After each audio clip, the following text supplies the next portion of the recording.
जय गुरुदेव। भारतीय संस्कृति समरसता की संस्कृति है।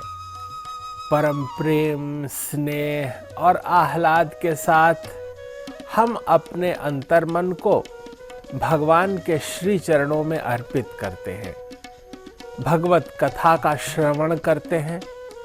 अपने मन को निर्मल करने का निरंतर प्रयास करते रहते हैं। हम सब एकादशी की पुनीत कथा का श्रवण कर रहे हैं। फाल्गुन मास के कृष्ण पक्ष की एकादशी तिथि को विजया तिथि कहते हैं। इससे विजय प्राप्त होती है। जिसका मन संशयात्मक है उसको मन पे विजय प्राप्त होती है। जो शत्रुओं से घिरा हुआ है उसे शत्रुओं पर विजय प्राप्त होती है। जो अपने स्वास्थ्य को लेकर व्यथित है उसको स्वास्थ्य पर विजय प्राप्त होती है। रोगों पर विजय प्राप्त होती है और वह स्वस्थ हो जाता है। मन से, वचन से, कर्म से प्रतिपल शुद्धि का संस्कार हमारे अंदर पड़े।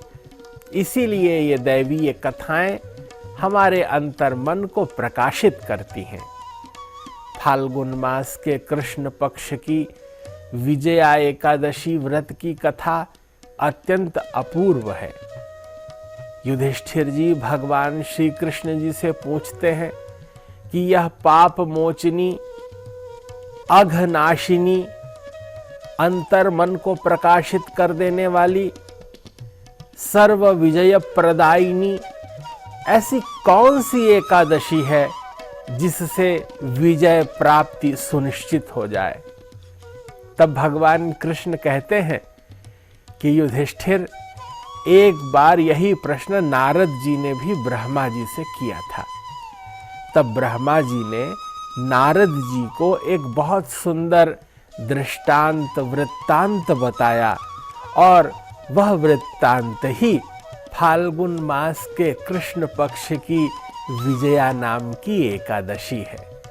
ये सर्वविध मंगल करने वाली है। ब्रह्मा जी नारद जी को कह रहे हैं कि एक बार जब 14 वर्षों के लिए भगवान श्री राम जी वन की ओर निकले, तब सब कुछ अनुकूल होते हुए भी प्रकृति ने कैसी प्रतिकूलता दिखाई कि सर्व संपन्न चक्रवर्ती सम्राट हो सकने की सामर्थ्य वाला व्यक्ति भी वन की ओर आ गए। अयोध्या के युवराज श्री राम सीता जी के साथ, लखनलाल जी के साथ चित्रकूट होते हुए, वन वन विचरते हुए, रामगढ़ की उपत्यका से होते हुए सुदूर दक्षिण में पंचवटी पर आ गए। और वहां पंचवटी में माँ भगवती जगत जननी सीता जी का हरण हो गया। रावण, जो उस समय का महान आतताई था, उसने साधु वेश में, सज्जनता के वेश में कुटिलता की और सीता जी का हरण कर लिया। श्री राम जी वन वन अधीर होकर भटकते हुए उन्हें जटायु मिले, जिनकी आयु क्षीण हो गई थी। श्री राम जी ने उनके परलोक गमन का विधान किया और उसके बाद कबंध राक्षस मिला। भगवान श्री राम जी ने उसका उद्धार करके सुदूर दक्षिण की ओर बढ़े। शबरी मिली, किष्किंधा में सुग्रीव से भेंट हुई, हनुमान जी से भेंट हुई।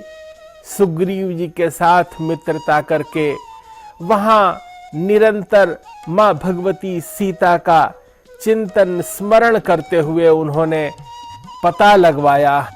सीता जी का पता लगाने के लिए हनुमान जी लंका में गए। वहां लंका को उन्होंने अग्नि से भस्मीभूत भी कर दिया।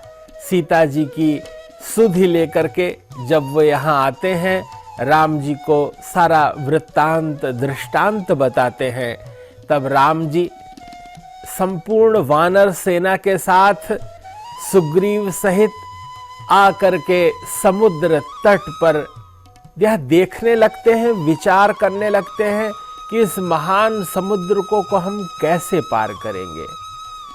उत्ताल तरंगों से संपूर्ण जगत को ध्वनित करता हुआ वह समुद्र कितना विकराल लग रहा था।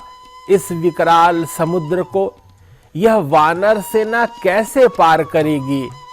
श्री राम जी विचार कर रहे थे और उन्होंने कहा कि अरे सुमित्रा नंदन, हम किस पुण्य के प्रभाव से इस समुद्र को पार कर सकते हैं?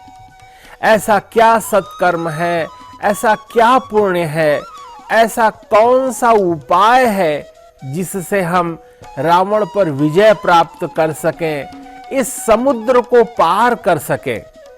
तब लक्ष्मण जी ने श्री राम जी से कहा कि पास ही निकट यहाँ द्वीप के भीतर बकदालभ्य नाम के एक महान ऋषि रहते हैं। वे ऋषीश्वर, वे मुनीश्वर अत्यंत साधना संपन्न हैं, वे ज्ञाननिष्ठ हैं। हम सब उनके पास चलते हैं। जब जीवन में कभी कोई दुख आए, कोई प्रतिकूल परिस्थिति आए, तो गुरुजनों के निकट जाना चाहिए, श्रेष्ठ आचार्यों के पास जाना चाहिए और उनसे मार्गदर्शन प्राप्त करना चाहिए। और उस मार्गदर्शन के लिए ही लक्ष्मण जी और श्री राम जी महामुनि बकदालभ्य के निकट जाकर के उनसे विचार विमर्श करने लगे। महामुनि ने कहा कि आपने बड़ा ही उचित प्रश्न किया है। वस्तुतः फाल्गुन मास के कृष्ण पक्ष की एकादशी, जिसका नाम विजया एकादशी है, इसका व्रत उपवास करने से हम शीघ्र ही विजयशील हो जाते हैं। मुनीश्वर बकदालभ्य ने विधि विधान को स्पष्ट रूप से राम जी से बताते हुए कहा कि दशमी तिथि को ही सायंकाल एक कलश लेना चाहिए, जो कि सोने, चांदी, तांबा अथवा मिट्टी का हो सकता है। उसमें जल भर लेना चाहिए, आम्र पल्लव लगा देने चाहिए और उसमें सामर्थ्य अनुसार नारायण की, भगवान विष्णु की प्रतिमा स्थापित कर देनी चाहिए और भगवान नाम का चिंतन करते हुए रात व्यतीत करनी चाहिए। एकादशी के दिन प्रातः काल उठ करके स्नान, ध्यान, संध्या और व्रत अनुष्ठान करते हुए अपने जीवन को अत्यंत सौम्यता, सरलता, सहजता, स्निग्धता और अत्यंत पावित्र्य के साथ कलश के निकट ही संपूर्ण दिन बिताना चाहिए। वहां पे सत्कर्मशील होते हुए भगवत कथा का श्रवण करना चाहिए, भगवान नाम का जप करना चाहिए और उनकी ही कीर्ति का गान, जिसे कीर्तन कहते हैं, निरंतर करते रहना चाहिए। और इसी प्रकार सारी रात्रि जागरण करके कलश के निकट हमें बितानी चाहिए। द्वादशी के दिन प्रातः काल उठकर स्नान, ध्यान, पूजन करने के बाद उस कलश को लेकर जाएं किसी नदी, सरोवर के तट पर। वहां प्रणाम पूजन करने के बाद श्रेष्ठ आचार्य को वह कलश प्रतिमा सहित अन्य भी दान दक्षिणा से प्रणाम करके आशीर्वाद लेना चाहिए। यही इस विजया एकादशी का विधान है। इस विधान को करने से शीघ्र ही न सिर्फ समुद्र को लांघने का सामर्थ्य प्राप्त हो जाएगा, अपितु हम लंका को जीतकर मां भगवती सीता को वहां से ला सकेंगे। इस प्रकार यह फाल्गुन मास के कृष्ण पक्ष की विजया एकादशी हमारे जीवन में विजयशीलता प्रदान करती है। वस्तुतः प्रत्येक व्यक्ति का अंतःकरण सत्यमय है, आनंदमय है, जहां नित्य पवित्रता का रस, भगवदीय कृपा का अनुभव होता रहता है।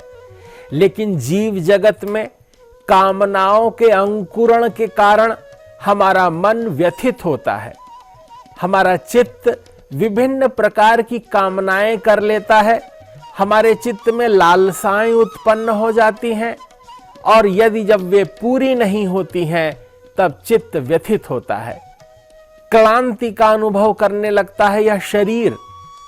इस व्याकुल मन को शुभ्र करने के लिए, पवित्र करने के लिए ये व्रत, उपवास, तिथि सहायक होते हैं। वस्तुतः परमात्मा की कृपा ही आनंद है। प्रत्येक जीव बिना किसी कारण आनंद में रह सकता है, लेकिन वो दुखी किसी कारण से होता है। वस्तुतः परमात्मा का स्वभाव ही आनंद घन स्वरूप है। वे सच्चित आनंद स्वरूप हैं। प्रत्येक जीव में जैसे उसके माता पिता के गुण विद्यमान होते हैं, वैसे ही परम पिता के भी गुण विद्यमान हैं। हर जीव सत्यमय है। वे चित्त अर्थात चेतना युक्त हैं और आनंद मग्न रहते हैं। आनंद परमात्मा का गुण है और प्रत्येक व्यक्ति में वह विद्यमान होना चाहिए। एक आध्यात्मिक व्यक्ति जिसमें सहजता, सरलता और स्वास्थ्य के प्रति अनुकूलता तथा कर्तव्य निष्ठता होती है, वह शीघ्र ही भगवत कृपा का अनुभव करने लगता है। यह प्रयास सापेक्ष है, अर्थात जब कृष्ण जी अर्जुन को समझाते हुए बहुत देर तक गीता का संवाद बताते हैं, अर्जुन के बहुत समझ में नहीं आता, उन्हें बोध नहीं होता, तब वे कहते हैं कि प्रभु मुझे समझ में नहीं आ रहा है। तब कृष्ण जी कहते हैं, अभ्यासेन कौन्तेय, हे कुंती पुत्र अभ्यास करो। हम अभ्यास करते करते उस भगवत चेतना का चिंतन करते करते हमारे अंदर दैवीय गुण प्रकट होने लगेंगे।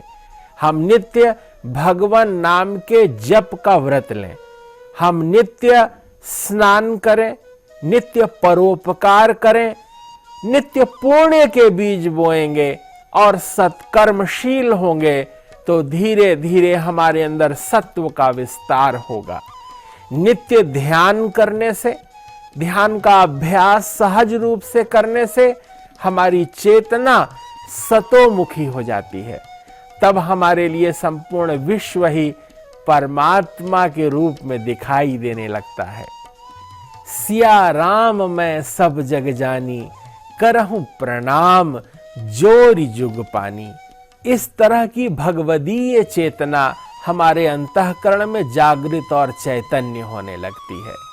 पूज्य महर्षि महेश योगी जी ने संपूर्ण विश्व में वेद का प्रचार प्रसार किया, भारतीय संस्कृति की उस दैवीय व्यवस्था का निदर्शन किया और सबकी चेतना में सतोमुखी आनंद का और ज्ञान का प्रकाश किया। उस दिव्य भगवदीय ज्ञान के विस्तार को वेद विद्या मार्तंड ब्रह्मचारी गिरीश जी सभी के लिए सर्व सुलभ बना रहे हैं। यह ज्ञान का प्रकाश प्रत्येक हृदय में, उसकी चित्त चेतना में अलौकिक आनंद का विस्तार करे।